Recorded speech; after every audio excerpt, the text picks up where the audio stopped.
At a family dinner celebrating my grandson's acceptance into college, I noticed something strange before I even sat down.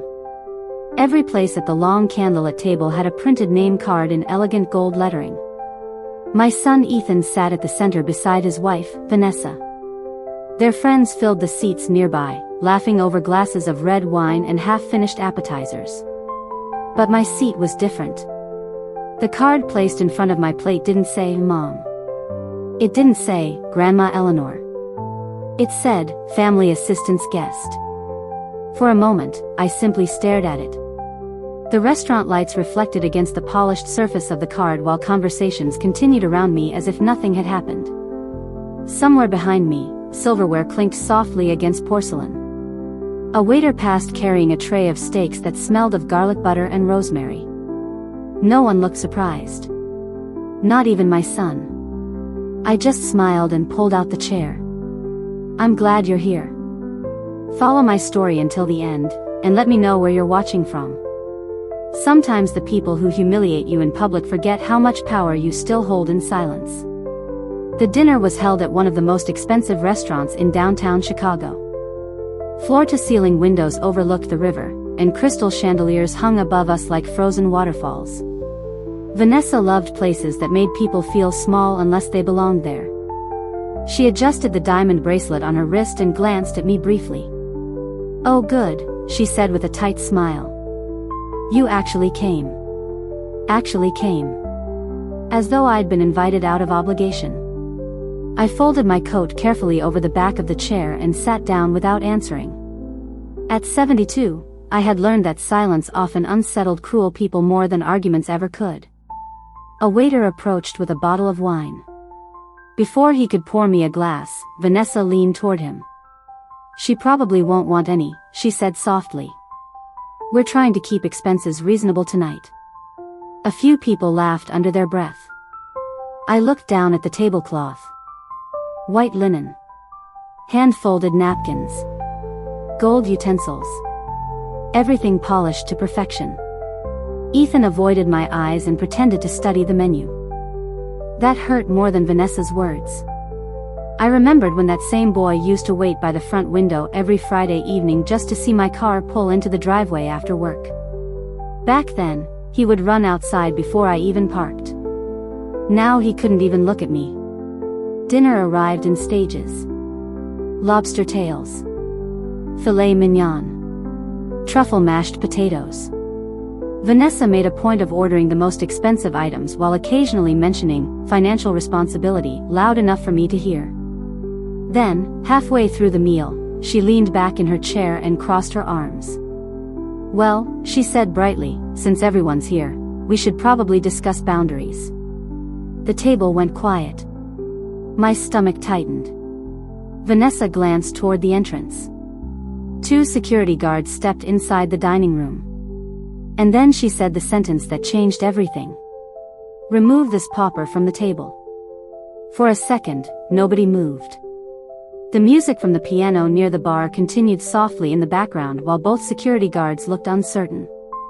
One of them glanced at me, then at Vanessa, as if hoping this was some kind of misunderstanding. Vanessa gave a small impatient wave with her hand. "She's not supposed to be sitting with the family," she said. "Please handle it." I could feel every pair of eyes at the table shift toward me. Some embarrassed. Some curious. A few almost entertained. Ethan still said nothing. That was the part one remember most clearly. Not Vanessa's cruelty. Not the humiliation. Not even the guard standing beside the table. It was my son cutting another piece of steak while his mother was being removed from his celebration like an unwanted stranger. I slowly folded my napkin and placed it beside my untouched plate. The older security guard cleared his throat awkwardly. "Ma'am, would you mind stepping outside with us?" His voice wasn't aggressive. If anything, he sounded embarrassed for me. I looked up at him and smiled gently. "Oh, I don't blame you," I said quietly as I reached for my purse. "You're just doing your job." Vanessa leaned back in satisfaction, crossing her arms like she had finally won something she'd been working toward for years. And maybe she had. Because this didn't feel spontaneous. It felt prepared. The missing name card. The comments about money. The security guards already waiting nearby. Even the way Vanessa kept glancing around the dining room as if she wanted an audience. She wanted to humiliate me publicly. I stood carefully from my chair. My knees weren't as strong as they used to be after the surgery last winter, and for a moment the room tilted slightly beneath the chandelier lights. No one offered to help me. Not even Ethan. A young waitress near the corner looked horrified. She froze while holding a tray of champagne glasses, her eyes darting between me and the security guards. I picked up my coat slowly. Then something strange happened. The restaurant manager suddenly appeared near the entrance to the dining room. Tall man. Gray suit. Maybe early 50s. The moment he saw me standing beside security, his expression changed completely. His face went pale. He walked toward us immediately. "Mrs. Whitmore?" he asked carefully. Vanessa smiled before I could answer. "Yes, that's her. We're asking security to escort her out." The manager didn't even look at her. Instead, he stared directly at me with visible confusion. "Escort her out," he repeated softly. The entire table went silent. Then the manager turned toward the guards.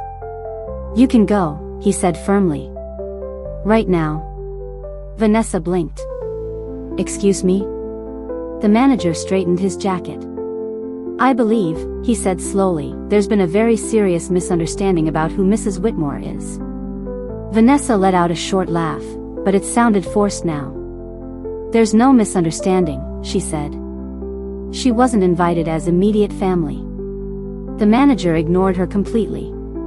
Instead, he pulled out the chair beside me himself. "Mrs. Whitmore," he said carefully, "please sit down." The entire table froze. I could hear the soft clinking of glasses from the bar across the restaurant. Somewhere behind us, a couple laughed at another table, completely unaware that my family was quietly falling apart in the middle of the dining room. I sat slowly. Vanessa's smile disappeared. Ethan finally looked up from his plate. "What's going on?" he asked. The manager turned toward him politely. "Sir, your mother has been a valued partner of this establishment for over 12 years." Silence. Complete silence. Vanessa blinked twice. "Partner," she repeated. I folded my hands calmly in my lap. The manager nodded. "Mrs. Whitmore helped finance this restaurant during its expansion in 2014. I could practically hear Vanessa's heartbeat from across the table. Years earlier, after my husband Robert passed away, I had quietly invested part of our savings into several small businesses around Chicago. Nothing flashy. Robert always believed steady investments mattered more than showing off wealth. "This city rewards patience," he used to tell me. Most people never knew about the investments because I never talked about money. I drove the same old Lincoln for nearly 10 years. I still clipped grocery coupons. I still wore coats until the sleeves thinned near the wrists. Vanessa mistook quiet living for poverty. That was her first mistake. The manager continued speaking gently. "In fact, Mrs. Whitmore owns a percentage of this location." One of Vanessa's friends nearly dropped her wine glass. Across the table, Ethan stared at me like he was seeing a stranger for the first time. "You own part of this restaurant?" he asked quietly. I looked at him for a moment before answering. "Your father and I worked very hard for many years." That was all I said. I didn't mention the double shifts at the hospital. The weekends Robert spent repairing machinery with swollen hands.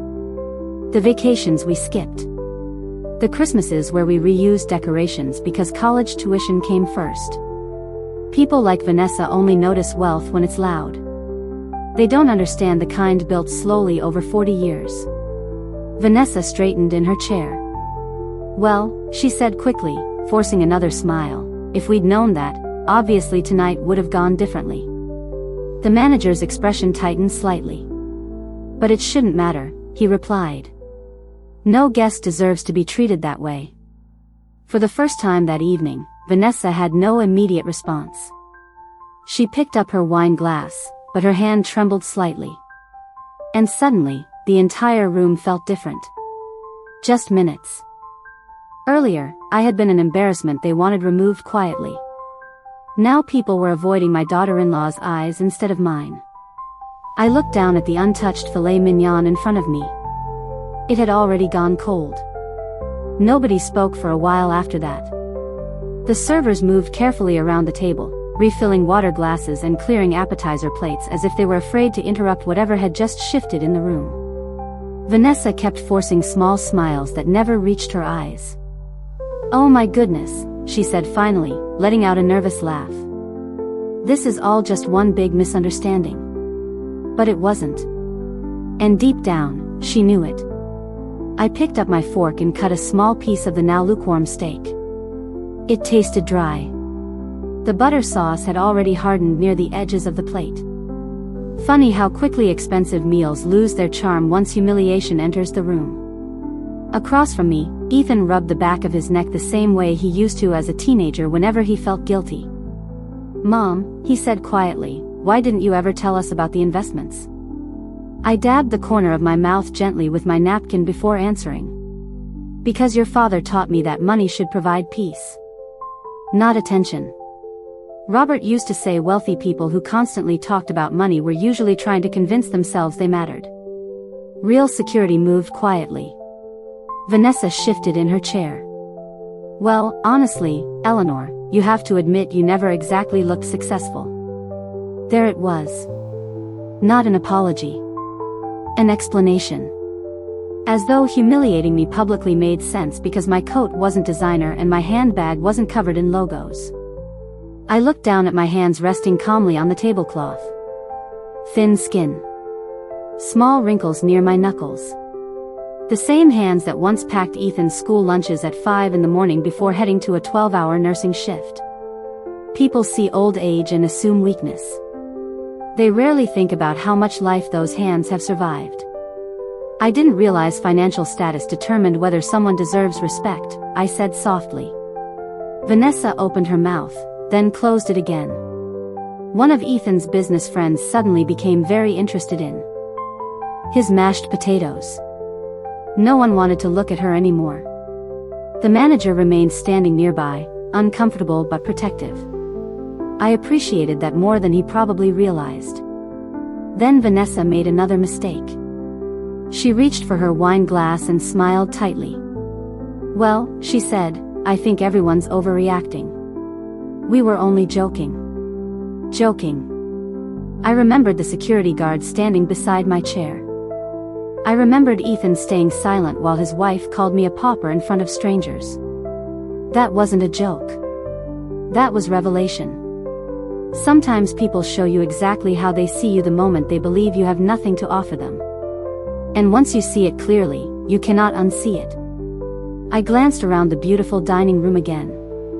The candles flickered softly against the windows overlooking the Chicago River. Couples laughed quietly nearby. Waiters carried trays of desserts past our table. The world had continued moving while my family slowly exposed themselves. Then my phone vibrated gently beside my plate. A message from my attorney. The subject line was short. Board vote finalized. I stared at the screen for a moment. And for the first time that evening, I almost smiled. I turned my phone face down beside the plate. The message was only 3 words long, but I understood exactly what it meant. For months, a private decision had been moving quietly in the background while Vanessa worried about table settings, appearances, and who looked wealthy enough to sit beside her. Some things in life happen loudly. The important things rarely do. Ethan noticed the change in my expression immediately. "What is it?" he asked. I took a sip of water before answering. The ice had almost melted completely. Just some paperwork being finalized. Vanessa gave a quick little smile. "Hopefully nothing stressful at your age." Her tone was sweet. Too sweet. That fake kindness people use after they realize they may have insulted someone important. I had heard it many times before. After Robert passed away, there were people who suddenly became very interested in my well-being once they learned he had left behind investments and property. Before that, most of them barely remembered my birthday. Money does not change people. It reveals them. The manager quietly stepped away from the table, but I noticed he remained nearby, speaking softly to the staff near the kitchen entrance. The younger waitress who had looked so uncomfortable earlier kept glancing toward me with sympathetic eyes. Poor girl. She was probably younger than my grandson.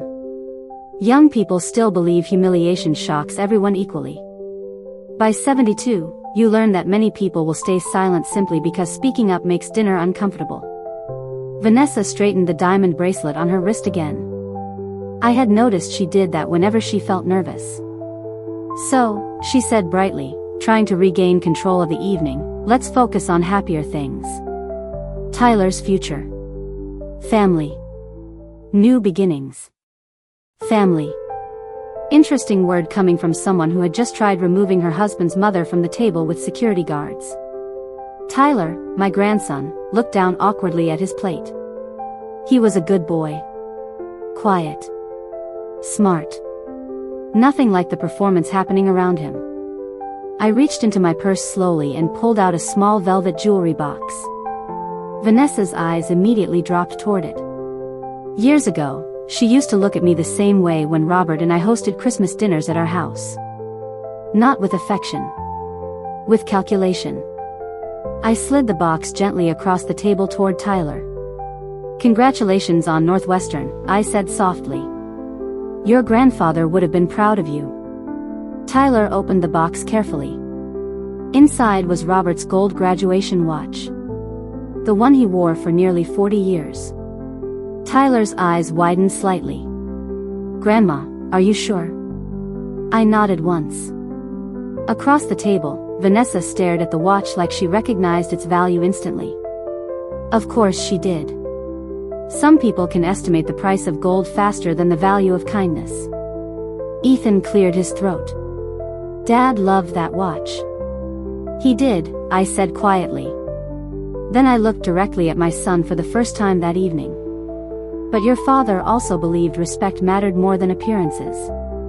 The table went silent again. Vanessa lowered her eyes toward her wine glass. And for the first time all night, she looked uncertain instead of powerful. Tyler held the watch carefully in both hands like he understood it carried more than gold. For a moment, the tension at the table softened. Not because Vanessa had changed. Not because Ethan suddenly found courage.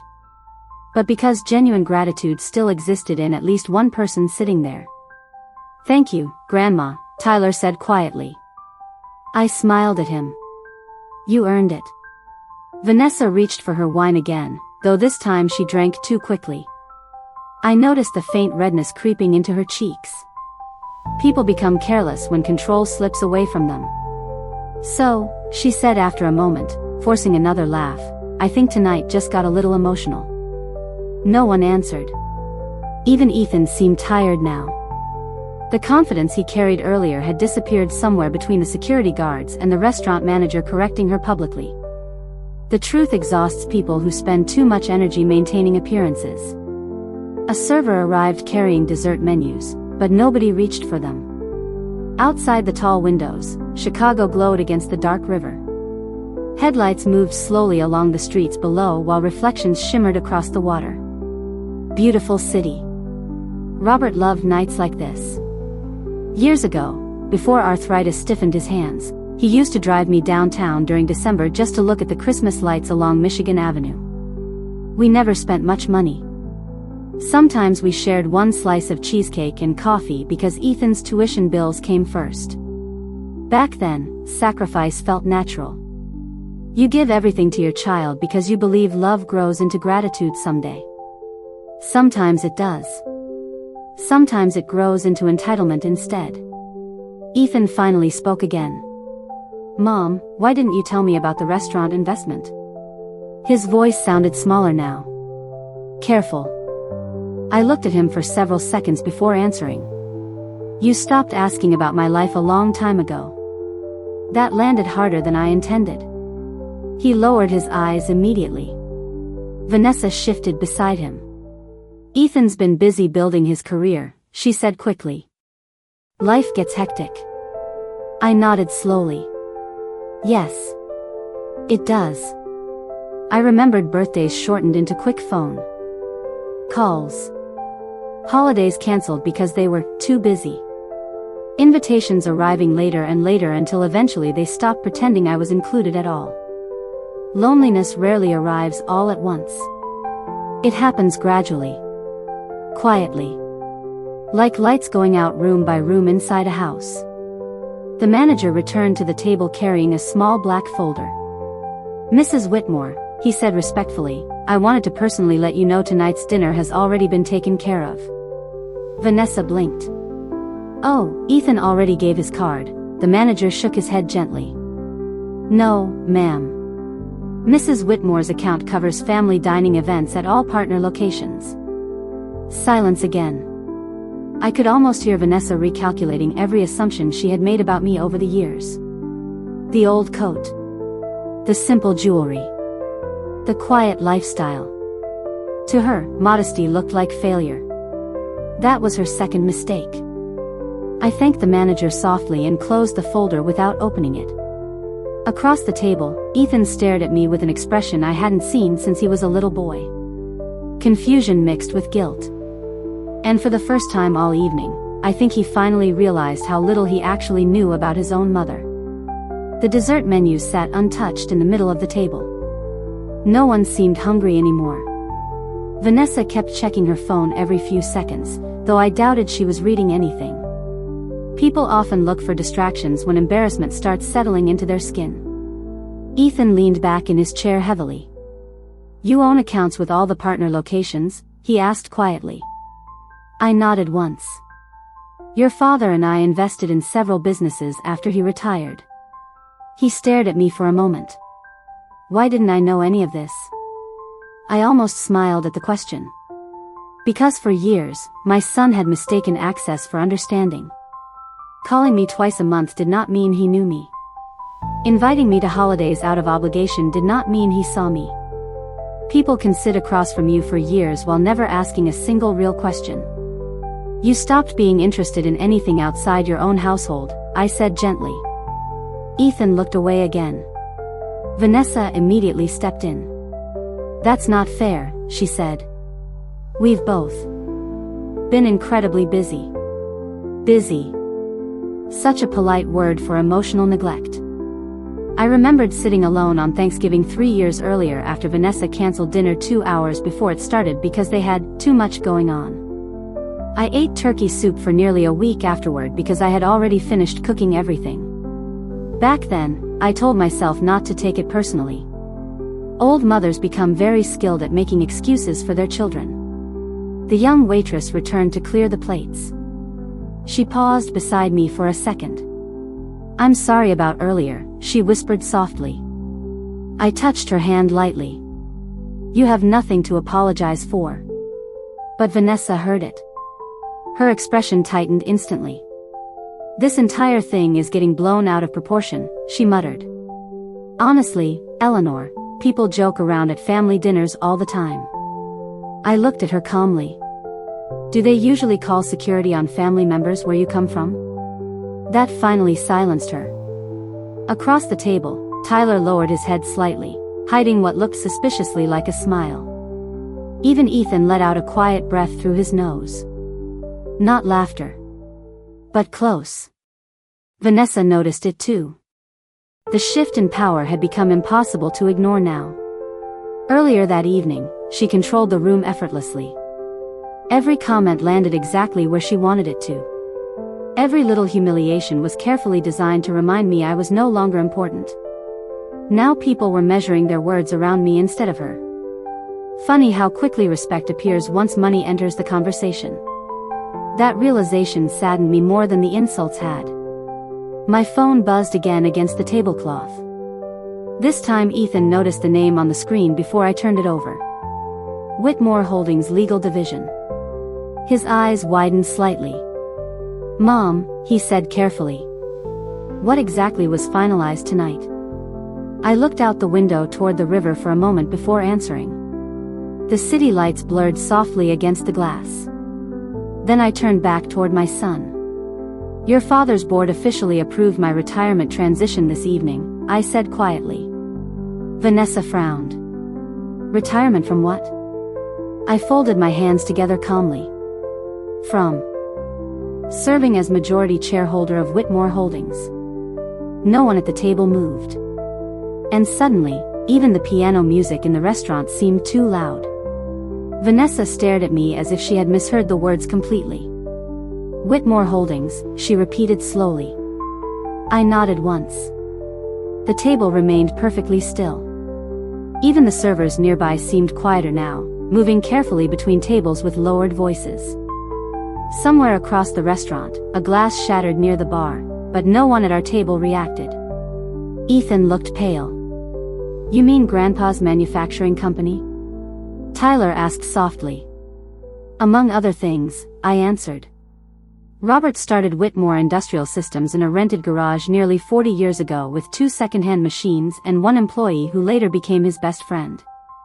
Back then, I handled payroll at the kitchen table while Ethan did homework beside stacks of invoices. We built that company one careful dollar at a time. Not for status. For stability. After Robert passed, several board members expected me to sell my shares quietly and disappear into retirement. Instead, I stayed. I learned the business. Sat through meetings. Read contracts late at night with reading glasses balanced on my nose. People underestimate older women all the time. That was never my problem. It was theirs. Vanessa blinked rapidly. Wait, are you saying you own Whitmore Holdings? No, I said calmly. I said I served as majority shareholder. That sounded heavier once spoken aloud. Around the table, expressions changed one by one. Confusion. Shock. Calculation. I recognized that last one immediately on Vanessa's face. Suddenly she was replaying every holiday dinner, every ignored phone call, every insult she thought carried no consequences. Too late. Ethan leaned forward slowly. Mom, why would you never tell me any of this? There was pain in his voice now. Real pain. Not because I had been humiliated. Because he realized how far away from me he had drifted without noticing. You were busy building your own life, I said quietly. And eventually, I understood I was no longer part of it. Tyler looked uncomfortable hearing that. Good. Sometimes younger people need to witness what neglect actually sounds like once spoken aloud. Vanessa forced another smile, though her voice came out tight. Well, obviously none of us knew how important your position was. I looked directly at her. My position shouldn't determine whether I deserve kindness. That landed harder this time. Ethan closed his eyes briefly. Vanessa reached for his arm, but he pulled away without thinking. Just slightly. Barely noticeable. Still, she noticed. So did I. Outside the windows, snow had started falling lightly over the river. Tiny white flakes drifted beneath the streetlights while the city moved on without caring that one family was quietly unraveling over dessert plates and unfinished wine. My phone vibrated once more. Another message from legal. I read it silently. Then placed the phone back down beside my purse. Ethan watched me carefully now. What else don't I know? He asked. I studied my son's face for a moment. The same blue eyes Robert had. The same stubborn jaw. But somewhere along the way, he had learned to value appearances more than character. That part did not come from me. There's a board meeting next Friday, I said calmly. My retirement changes several things. Vanessa sat up straighter immediately.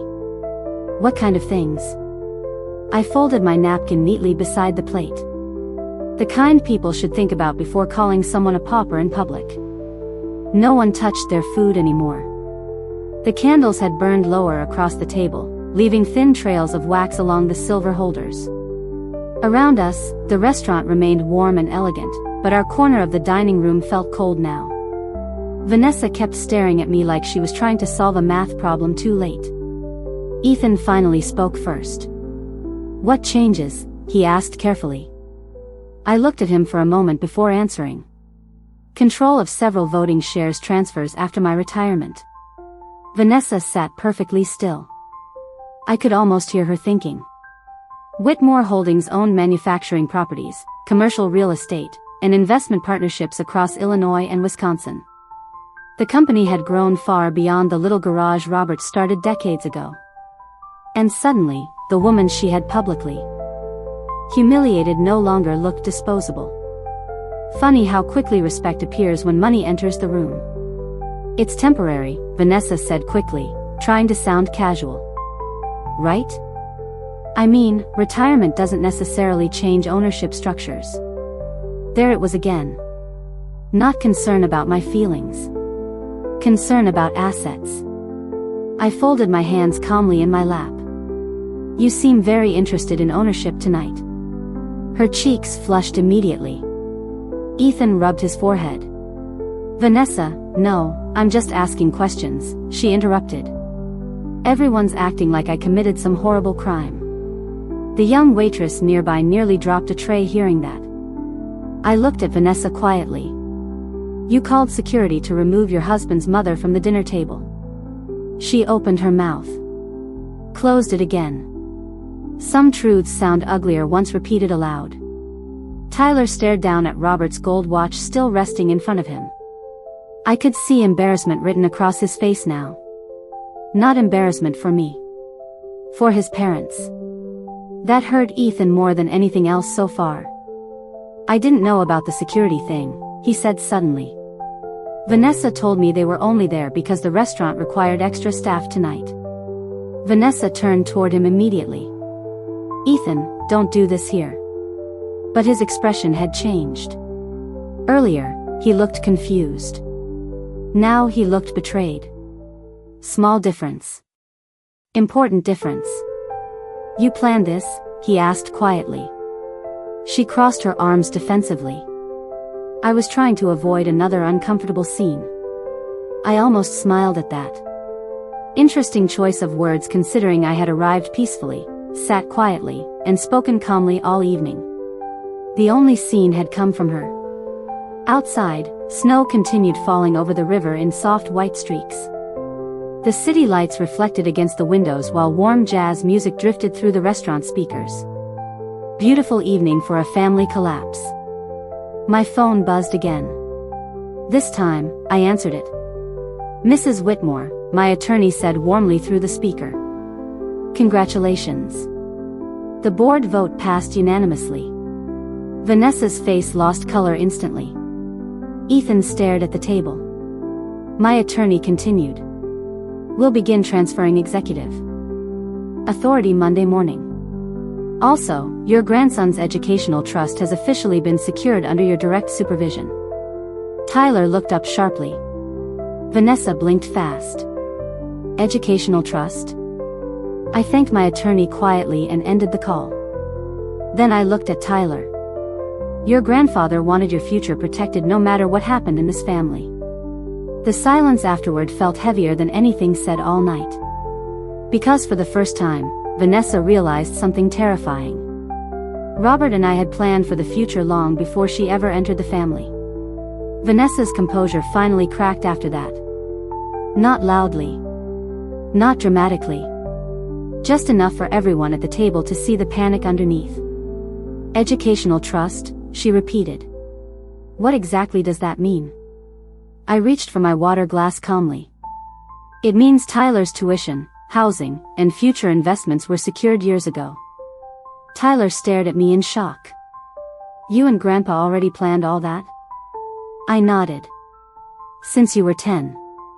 His eyes filled slightly, though he blinked the emotion away quickly. Robert always said Tyler had a gentle heart. Seeing him realize how deeply he had been cared for brought a quiet ache to my chest. Vanessa leaned toward Ethan immediately. "You knew about this," she whispered sharply. Ethan looked exhausted now. "No," he said. "I didn't." That answer unsettled her more than anything else. Because for the first time that evening, she understood something important. She had married into a family she never fully understood. And tonight, the parts hidden beneath the surface were beginning to appear one by one. The older security guard from earlier passed near the dining room entrance and glanced awkwardly toward our table. Poor man. He probably wished he had never walked over in the first place. I didn't blame him. Humiliation usually starts long before strangers arrive to witness it. Vanessa straightened her posture again, trying to recover control. Well, she said carefully, I think there's been a lot of miscommunication tonight. Miscommunication. Interesting word for public cruelty. I studied her face quietly. The polished makeup. Perfect hair. Expensive jewelry. Everything arranged carefully to create the image of someone gracious and admired. But pressure reveals character the same way heat reveals cracks in glass. And tonight, hers was breaking. You called me a pauper, I said softly. In front of your friends. In front of my grandson. Vanessa immediately looked around the table. I didn't mean it literally. No. She meant it socially. To Vanessa, poverty wasn't about money. It was about usefulness.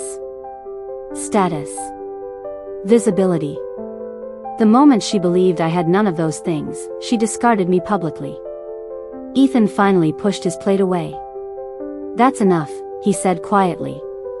Vanessa turned toward him in disbelief. Excuse me? I said enough. The table went still again.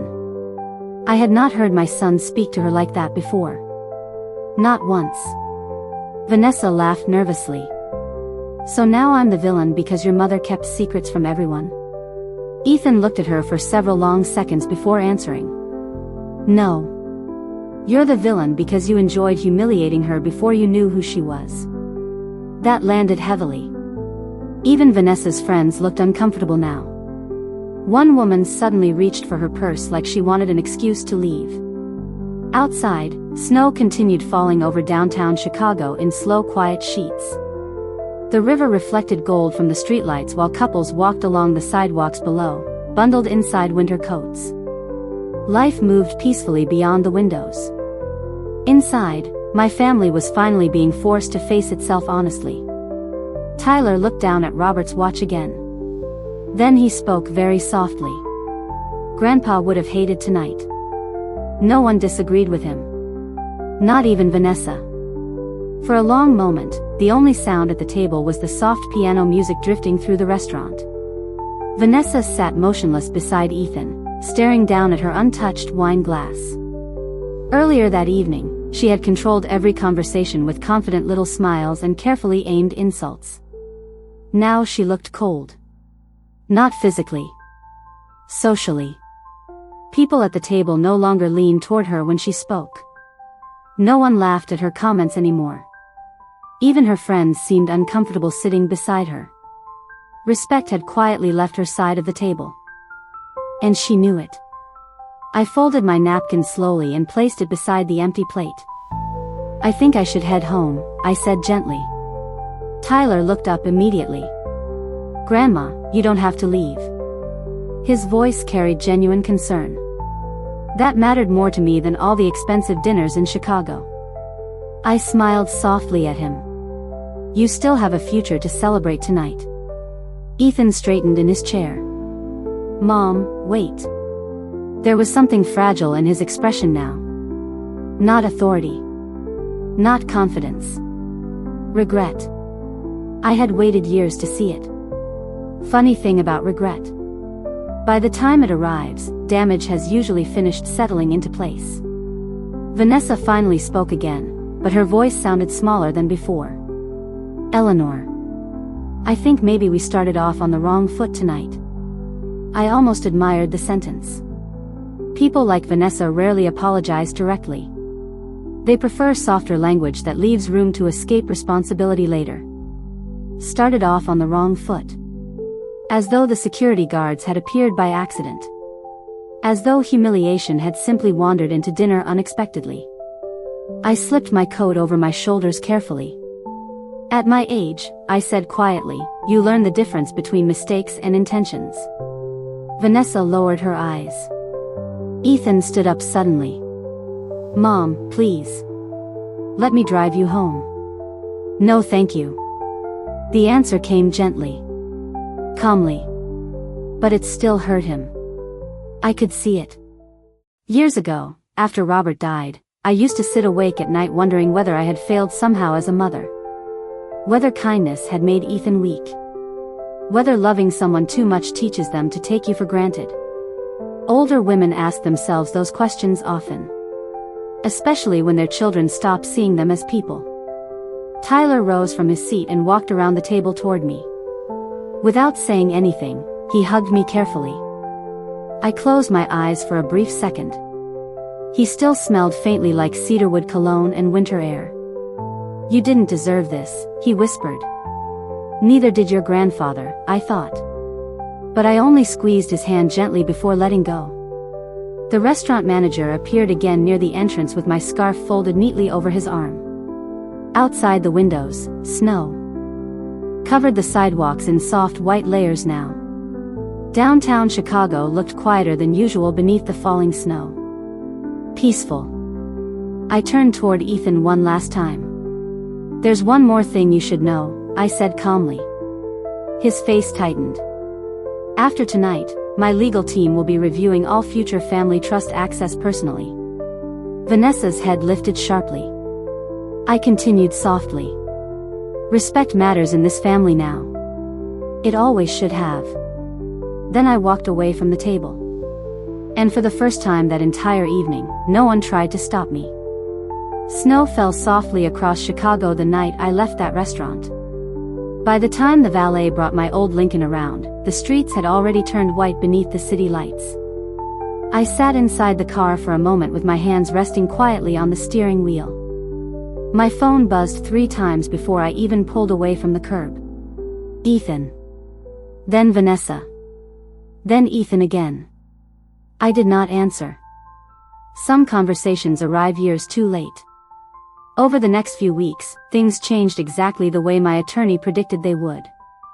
The board officially announced my retirement transition from Whitmore Holdings, though I remained controlling trustee over several family assets and educational accounts. Apparently that detail caused quite a bit of tension inside Ethan's house. Funny. Respect finally entered the conversation once paperwork became involved. But by then, something inside me had already settled. Not anger. Clarity. For years, I kept shrinking myself to remain welcome in rooms where I was barely tolerated. I apologized for needing company. For getting older. For existing too quietly beside people obsessed with appearances. I will never do that again. Tyler started visiting me every Sunday after that dinner. Sometimes we shared coffee at my kitchen table while snow covered the backyard. Sometimes he asked questions about Robert. About the company. About the years before he was born. One afternoon, he held his grandfather's watch in his hands and asked me softly, "How did you and Grandpa stay strong for so long?" I smiled at the steam rising from my coffee cup. We respected each other even when life became difficult. That was the truth. Not money. Not success. Respect. Without it, families become performances. A month after the dinner, Ethan came to see me alone. He looked older standing on my porch. Tired. Like someone finally realizing how many important moments he ignored while chasing the wrong things. I should have stopped her, he said quietly. I looked past him toward the frozen trees lining the street. Yes, I answered. No yelling. No punishment. No dramatic speeches. At my age, peace matters more than revenge. He cried a little before leaving. I think that embarrassed him more than anything else. Vanessa never came with him again. And honestly, that was probably for the best. Last week, I returned to the same restaurant by the river. Same chandeliers. Same piano music. Same glowing city lights reflecting across the water. Only this time, I sat at the table beside Tyler. No tension. No humiliation. No performance. Just peace. As we finished dessert, the young waitress from that terrible night recognized me. She smiled shyly and said, "I'm glad you came back." So was I. Because sometimes the greatest victory is not destroying the people who hurt you. It is refusing to become small just because they failed to see your worth. I spent too many years believing love meant enduring disrespect silently. Now I understand something better. Kindness and weakness are not the same thing. And the people who confuse them eventually reveal far more about themselves than they ever do about you.